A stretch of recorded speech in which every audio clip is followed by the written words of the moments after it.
You know, the last thing Dr. King said to me before he was murdered, Martin said, you know, I sit here deeply concerned that I suspect we are leading our nation on an integration trip that has us integrating into a burning house. Most of the politicians I know of make promises only to walk into the places of power and then deny us. I guess part of the reason I'm here is to really look through the ravages of the Democratic Party and see if anything is really worth salvaging.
Forward further than I have if I haven't given him those directions. I'm supposed to know this! I'm supposed to know this shit already! Ah!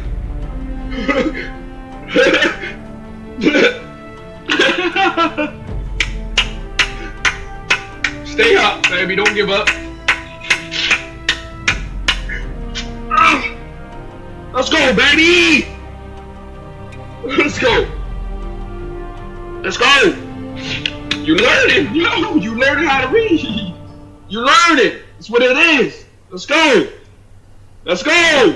Across the country, parents and activists are speaking out about failing grades and test scores when it comes to basic education in America's public schools. Recently, the St. Louis School Board did come under fire, accused of providing Black students with an educational environment that leads them on a path to incarceration. And joining us this morning is activist Chester Asher. Good morning to you, sir. Thanks for joining us here on the National Desk. Good morning. Thank you. So you spoke about a school board recently, and I pulled some of the test scores in St. Louis public schools, and I found this. Only 15% of elementary school students and 13% of middle school students were able to read at grade level, and it was worse when it came to mathematics. The stats were worse, where just 10% were proficient. First, I want to understand, what do you make of these test scores? It means death for our kids in our community, both literal death and economic death. And so St. Louis has the highest murder rate in the nation. That is not unrelated to our educational system. And so when kids can't read, when kids don't have hope, career and college prospects, many of them, not most of them, but many of them turn to a life of crime, turn to violence, turn to gangs, turn to things that can make them money and give them the types of lifestyles that education cannot, because they're not being provided with one.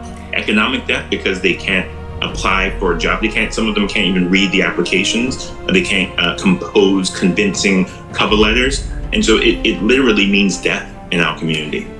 Many of the youth that are funneled out of public schools are Black or brown, have disabilities or histories of poverty, abuse, or neglect, and would have benefited from additional support and resources. For most students, the pipeline begins with inadequate resources in public schools. Schools who didn't have the resources and lots of trouble underperforming students were encouraged to funnel out these students to meet the demands set by No Child Left Behind. In essence, rather than addressing the systematic problems and lack of resources that led to poor test performance, violence. Schools took the easier road by suspending or expelling troubled, underperforming students to encourage dropouts. Even worse, many of these under-resourced schools increased reliance on police rather than on teachers and administrators to remove children from school. These school police officers often had little or no training in working with kids, so school children were criminalized by school-based arrests for mostly non-violent offenses, such as talking back to teachers, skipping class, or being disobedient or disruptive. Not to mention, in some jurisdictions, students who have been suspended or expelled have no right to an education at all. Some blame this on cultural deficit thinking, which leads teachers to have negative assumptions about the aspirations, ability, and work ethic of Black students based on the assumption that they and their families don't care about education.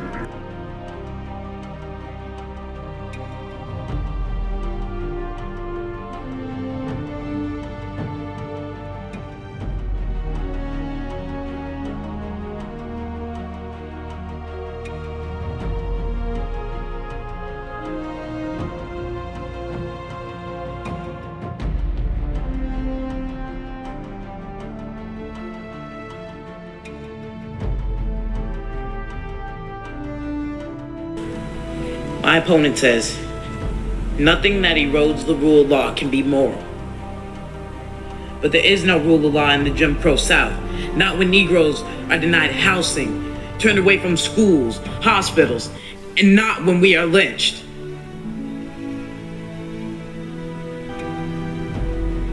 St. Augustine said, an unjust law is no law at all, which means I have a right, even a duty, to resist.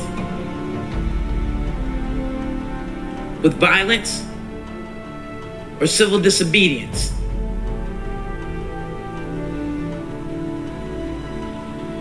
You should pray I choose the latter. In tonight's debate between Harvard University and Wiley College, and the winner is Wiley College.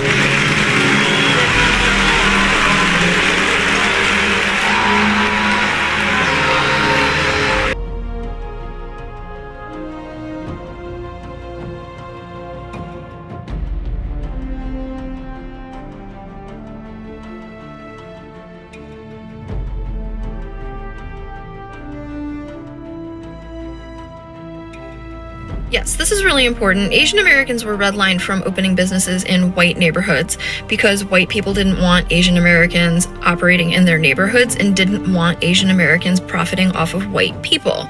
But because the positionality of Asian Americans is weaponized to oppress Black people, Asian Americans were being given loans to open businesses in Black communities, even though Black people were not able to receive loans to open businesses in their own communities. And as I've said before, as a result of this, Black wealth is essentially paid out twice when it goes to Asian American businesses.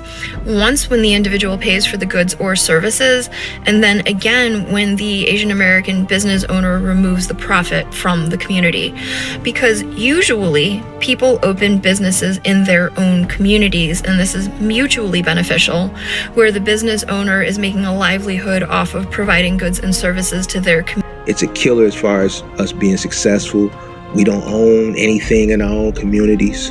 You know what I'm saying? Everybody else owns things in our communities. We don't own nothing in our communities. Nothing.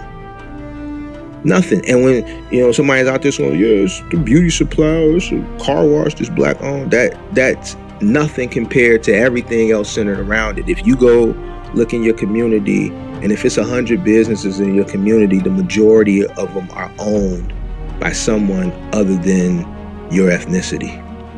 You know what I'm saying? And the reason why is we pull each other down instead of pushing each other up. We don't even support our own businesses. Now, why African-American owned businesses are still a rarity in many neighborhoods, including minority communities. NewsHour economics correspondent Paul Salmon has been exploring that question, part of his ongoing reporting, making sense of financial news. Bye-bye, Mommy. Maggie Anderson, her 2 daughters, her husband John. Nice suburban Chicago neighborhood, upscale house, upscale life. And yet these successful business professionals with brand name MBAs felt guilty for years. We thought we should be doing more. And we thought we should be doing stuff with the money that we made. Things like what? To make sure that whatever we do, it was with a black company, through a black family company, buy a product made from a black company, use black professionals, shop in black communities. And thus, the empowerment experiment, chronicled in the recent book, Our Black Year. Buying strictly from black-owned businesses for 12 whole months. Starting out, the Andersons expected some problems shopping only at black-owned stores. They'd be smaller, selection not as great, prices a little higher, maybe had to drive a little bit. We assumed there'd be probably about 20 dry cleaners that we could choose from, just in Black Pockets, not in Oak Park, where we live. What they found? One black-owned dry cleaner in all of the Chicago area. Hey, how you doing, Today, about 2.5 miles from home, in a mostly African-American West Side neighborhood. Years ago, it used to be a lot of black-owned businesses around, and funding just went down, and things just went kind of kaput after that, and the black-owned businesses just seemed to leave the area. So how did you survive? I've been in this location for about 4 years, and before then, my uncle owned this place for 20 years. And most of my survival came from contract business, where we couldn't, get the money from the neighborhood, or people come in and patronize the businesses in the neighborhood, due to the lack of jobs. We had to revert to contract businesses. So that explains all those Army camouflage shirts or whatever it was that I saw. That's the ROTC uniforms for the city of Chicago Public Schools. Most money spent by African-American consumers, even in their neighborhood shops, goes to non-black business owners who seldom invest in or hire from the local community. Something the Andersons linked directly to the 14% black unemployment rate and other economic inequities, and that they found the media failed ever to report. Don't just say that black unemployment is 4 times that of whites. Say that black businesses only get 2% of the $1 trillion of black buying power. And then say that black businesses are the greatest private employer of black people. Then you might be able to say, wow, if there were more support of black businesses, if maybe a little more of that $1 trillion got to those businesses, unemployment wouldn't be so high. They wanted to do something extreme enough that everyone, including their fellow members of the black upper middle class, would notice. Most folks like us think that we are giving back to the community by living well. We're stereotype negators. Is that true, that middle class black folk think that just being middle class or upper middle class is enough? I do think that is a prevailing sentiment. There's almost a pride, for lack of a better word, in being able to kind of disassociate yourself in the African American community from the lower economic echelons in the community. It's not a lack of caring. It's not that we don't care about what's going on in the communities that we've, for the most part, left. It's that we don't see a target anymore. There's nothing to go after. So that was really the point of the experiment. Oh, okay, perfect. Total was $12. By month 3, the Andersons had found their dry cleaner and a black-owned grocery store and a black-owned gas station 40 miles away, all located in largely black neighborhoods. We found a cool way to get gas. We would send that gas station our money, and the gas station owner would send us a gift card, and he was part of the BP franchise. So we got gas, food, and a dry cleaner. Everything else, we were just desperate and hopeful that something would pop up. And in the 3rd month, we got a general merchandise outlet. And in the 4th month, we finally found a place to buy clothes and shoes for our daughters. In the meantime, they found a shop that described itself as a grocer, but fell somewhat short. We thought it would be like kind of a small grocer where we can buy fresh meats and produce. There's nothing fresh in there, just canned goods, some frozen burritos, frozen pizza. So that was the first thing, like, wow, this place is terrible. And we and the people who live in this community have to put up with it. Eventually, the Andersons found an actual full-service black-owned grocery store.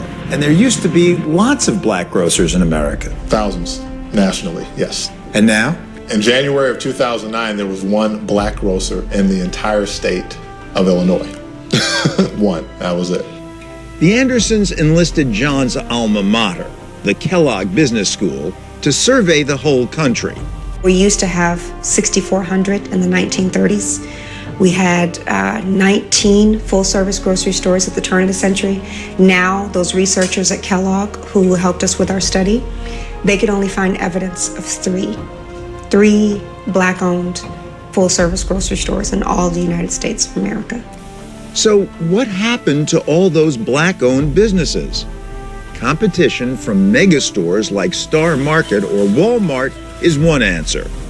But a fuller answer may be integration, says Cornell economist Vicki Bogan. Prior to desegregation, actually my parents are in that generation in which they weren't allowed to patronize certain kinds of restaurants. In that particular environment, if you were a black-owned restaurant, you were guaranteed a certain number of customers that didn't have any other option of eating in other establishments if they wanted to eat out. John Anderson agrees, but adds one more troubling factor. The white man's ice is colder. Yes. White man's ice is colder. What is it? In the black community, there's a joke about how sometimes we feel like our goods and services are inferior. You know, like a psychosis, which is disturbing because I'm not aware that this exists in other ethnic communities. It was the 1-2 punch of integration. Of course, integration was great, but economically, it had a deleterious impact on our community. The first punch was we were so happy to have the opportunity to shop at Woolworth and Sears that we felt like we was sticking it to somebody by going there. Hey, I'm going to spend all my money with you and show you that my money is just as green. Then the second punch was that those retailers started recruiting my husband and me. So when I'm coming up in the 70s, the big goal of any mama, any big mama, is for her daughter or her son to get a good job at a big white company. So our would-be entrepreneurs, our talented 10th, as we call them in our community, we flocked to corporate America, and they got all our money, and they got all our talent. If there isn't much disagreement over why the black community lost its retail jobs, there's plenty over what to do about it. Cornell's Bogan makes 2 points.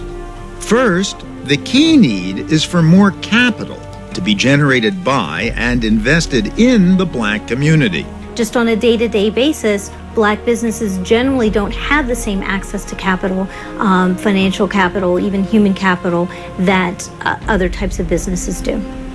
But the second point is that buying black won't make much of a difference, even if you do find black retailers, says Professor Bogan. Even if you confine yourself to just purchasing from black merchants, where are those black merchants going to get their products? In today's global economy, it's likely that their suppliers are not going to be African American. They might not even be American. But one business the Andersons found certainly is black-owned Covenant Bank, which also reinvests in the community.